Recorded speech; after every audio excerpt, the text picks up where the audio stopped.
Boa, vai entrar. Peraí, tá entrando.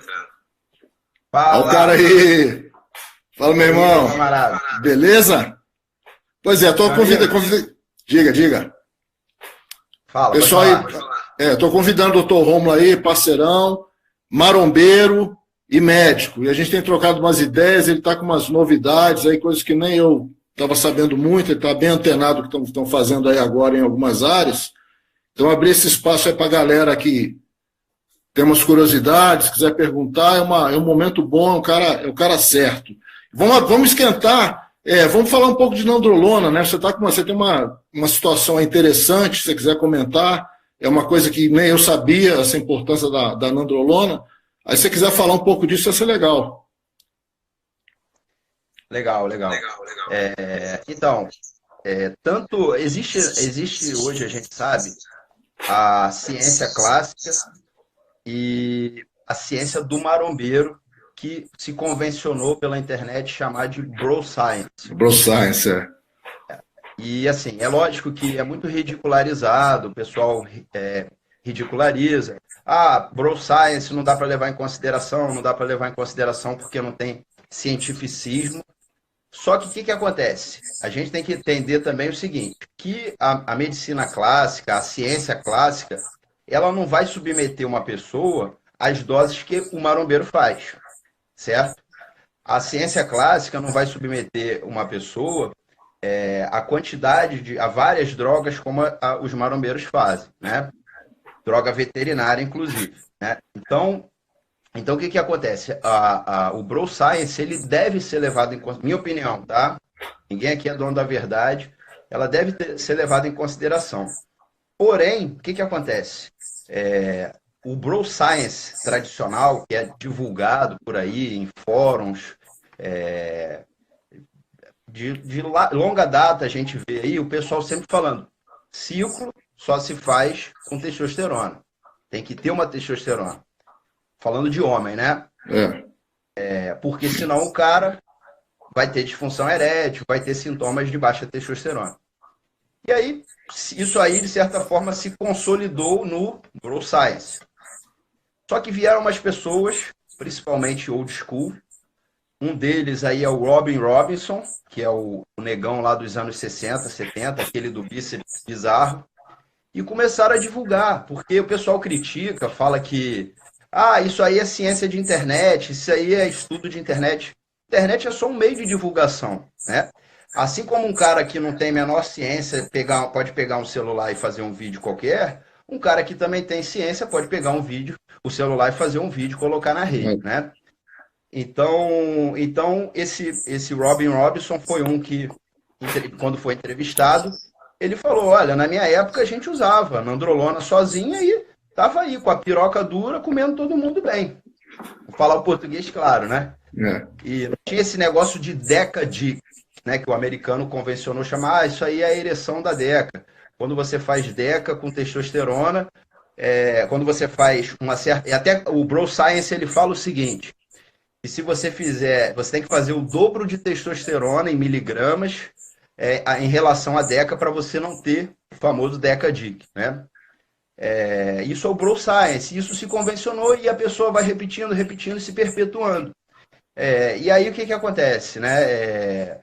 Esse cara veio e falou isso e umas pessoas foram fazer a experiência. Peraí, vamos testar. E tem até estudo científico também tentando fazer isso, né? Tem um estudo científico que ele pegou as pessoas que eram mais sensíveis à testosterona, principalmente pela conversão a DHT, que é convertido pela enzima, né? Você sabe, que é mais associado à hiperplasia prostática benigna, é mais associado à calvície. E falou, peraí, vamos pegar esses caras que são sensíveis ao DHT e vamos dar nandrolona sozinha. Porque ela é uma molécula semelhante à molécula de testosterona, vamos ver se ela faz o papel.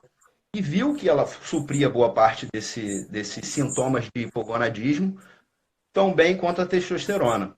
E esse estudo ele concluiu o quê?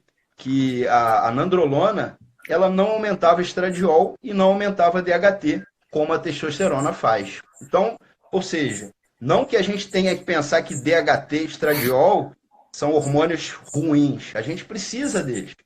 Só que o corpo humano não é matemática. Tem pessoas que são mais sensíveis do que outras e vão se adaptar bem com níveis baixos de estradiol, níveis baixos de DHT, sem você necessariamente estar usando um inibidor, ou seja, sem estar colocando uma outra droga no organismo. Então, enfim, tem benefício, né? Também tem benefício e não é só o Bro Science que mostrou isso. A ciência clássica também mostrou com estudo, né? Então, a gente tem que olhar o Bro Science sempre com um olho crítico, mas também não pode chegar e falar, o que esses caras falam não tem sentido nenhum. Até porque a própria ciência, muitas das vezes, não vai submeter uma pessoa àquelas dosagens, né? Aquelas doses. Muitas das vezes não vai submeter nunca, é o que você falou aí. Até tem um estudo aí, o estudo que eu vi que tem uma dosagem, vamos botar assim, cavalar, ele colocava os pacientes para fazer 600 miligramas de enantato por semana, que é uma dose alta, né? Eu lembro, foi no teu perfil que o Rob Robson comentou, não foi? Foi um negócio que você colocou. Eu estou lembrando agora que falou. Eu mesmo sou um cara, eu estou começando a mudar meu ponto de vista por causa das coisas que você está colocando lá no teu perfil. Eu sempre resisti, eu acho que todo ciclo tem que ter testosterona ou só testosterona, mas já estou começando a repensar, até porque é mais confortável você poder entrar com a nandrolona e não usar tanta testosterona no ciclo, né? E claro, você vê um cara como o Rob Robson avalizar uma opinião, meu irmão, fica quieto, né? Não sou eu que vou discutir com o cara, não. Pois é. Então, e aquilo, cara, você fala, as pessoas acham que a gente tem que concordar com tudo, com todo mundo. Ninguém é dono da verdade. Só você vê, ovo era vilão, ovo era mocinho, ovo era vilão, ovo era mocinho, cada hora se posicionava de uma forma. É o que eu falo, a ciência do corpo humano é uma ciência das verdades transitórias. A verdade de hoje é o mito do amanhã. Então não adianta querer ficar batendo no peito, brigando, é isso, é aquilo, eu sou o dono da verdade, acabou. Entendeu? E aí o pessoal critica, aí fala, você é médico e você leva em consideração aquilo que você observa na prática, você não se baseia só pelo cientificismo. Cara, a própria medicina, você às vezes vou te dar um exemplo. Meu filho esses dias estava com sintomas respiratórios. A gente levou ele no médico. Foi feito um raio-x, a pediatra auscultou. A ausculta está estranha, está tendo febre, vamos radiografar. Beleza. Fizemos isso no hospital bom, tá? Hospital particular, hospital bom.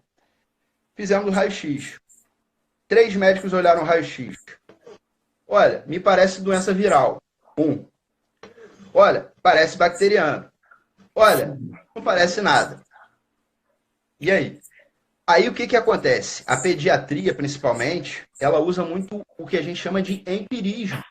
Ou, melhor dizendo, para não ficar tão grosseiro, a prova terapêutica. O que seria a prova terapêutica? O paciente, o jovem, meu filho, veio, tá ruinzinho, tem febre, tem secreção, o raio-x, um radiologista falou uma coisa, o pediatra falou outra, um colega meu falou uma outra. Então, peraí, vamos fazer o seguinte, se for doença viral, fica bom sozinho. Se for bactéria, tem que dar antibiótico. Pelo sim, pelo não, vamos tratar e vamos ver o que dá? Você trata. Então, as pessoas acham que tudo é estudo científico, é artigo científico. O artigo científico é importante, o estudo é bom, mas claro, tem coisas que você fica ali. E aí? Entendeu? Com profissionais bons, com hospital bom. Aí, na dúvida, o que a gente fez? Vamos entrar com antibiótico. Segundo dia, final de antibiótico, o meu filho já estava outro. Entendeu? Então, as pessoas pensam que é tudo uma matemática simples. E não é. Outra coisa legal que eu queria que você falasse, na live que a gente fez com Sardinha, que eu fiz com Sardinha, que ele falou sobre a aplicação subcutânea, e eu sei que você é um cara que também defende muito isso aí, a gente conversou, trocou umas ideias essa semana, e eu gostei bastante. Então eu queria que você falasse um pouco disso, que eu também sou um cara que sou da IM, da intramuscular profunda, né? Que é uma merda, né? Não é legal, né? Só louco para dizer que eu gosto. Eu acostumo, não acostuma porra nenhuma. Passa 20 anos fazendo aquilo, não acostuma não. É uma merda. Mas a outra estratégia é bem mais interessante. Eu queria que você falasse um pouco disso pro pessoal. Tá. Vamos lá. Em primeiro lugar, eu sou um mero estudante. Não fui eu que desenvolvi nada disso, né? Quem me dera. Só que, na própria internet, como o pessoal critica, tem pessoas divulgando coisas. né? E o que fuçando, estudando, eu vi. Primeiro a gente tem que ver assim, quem é referência na história. Então, referência em testosterona hoje, estou falando de artigo científico, Abraham Morgenthaler. Ele é um urologista que trata pacientes com testosterona, que acompanha pacientes com câncer de próstata. E ele foi um dos responsáveis por dar as últimas diretrizes aí, no último congresso que teve sobre testosterona, no último congresso de urologia. E lá fora tem uma indústria farmacêutica, Antares Pharma, que está desenvolvendo uma testosterona enantato de aplicação subcutânea. Uma canetinha, semelhante àquela canetinha de GH, semelhante à canetinha de insulina, para aplicação subcutânea. Aí você para e pensa, o que é aquilo? Testosterona enantato. É um éster de testosterona. E a gente sabe que a testosterona enantato, ela é um éster tão semelhante quanto a testosterona cipionato, que é o que a gente tem aqui no mercado brasileiro. Ou tinha até então. Né? Quem acha, né? E aí o que acontece? Um outro médico lá, enquanto estava em estudo, essa medicação chamada Ziosted, ela estava em estudo, pegando pacientes, fazendo fase 1, fase 2, fase 3, e nesse estudo teve um paciente que se suicidou e alguns pacientes apresentaram hipertensão, e isso embargou o estudo. Até onde eu sei, o estudo está parado nessa fase 3.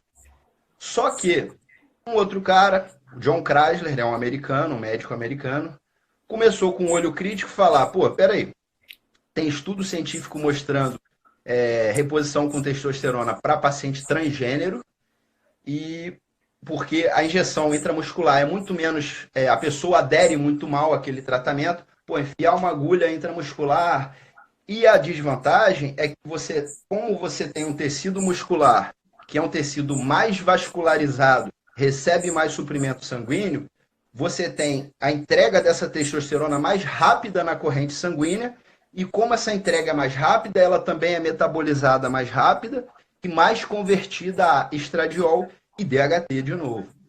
E aí o que acontece? O paciente, não estou falando nem de ciclo, estou falando de reposição. O cara tem mais oscilação de humor, o cara tem mais alteração do lipidograma, do HDL, do LDL. O paciente que tem mais sensibilidade ao DHT, ele vai